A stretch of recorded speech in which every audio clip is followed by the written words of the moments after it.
Bonjour tout le monde, Sébastien, j'espère que vous êtes en pleine forme aujourd'hui. Je suis heureux de vous retrouver pour un nouveau cours, une nouvelle vidéo sur un truc hyper important que vous vivez au quotidien, qui est présent dans nos vies, parfois malgré nous, il faut bien le dire, mais dont on sent à quel point il est important, il a une influence sur notre vie.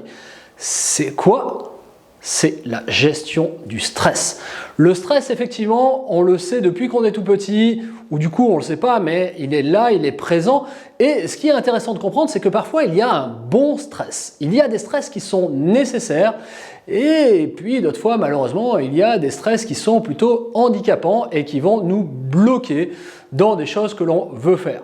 On l'a tous vécu, vous avez certainement tous passé des examens des fois, ou alors des moments importants de notre vie qui nous mettent en tension et qui font que parfois nos compétences sont limitées, bloquées ou presque anesthésiées, j'ai envie de dire. Je crois que anesthésier c'est un bon terme en fait, parce que c'est bien cette idée où nos compétences peuvent être endormies, mais elles sont toujours là. Le truc c'est que par-dessus la compétence, il y a le couvercle du stress qui vient nous gêner, nous embêter et donc du coup qui vient nous faire mal agir.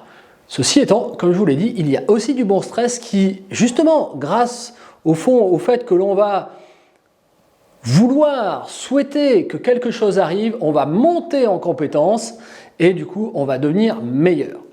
Donc, pour objectif dans ce cours, l'idée, ça sera d'acquérir quelques notions concernant le stress, bien évidemment.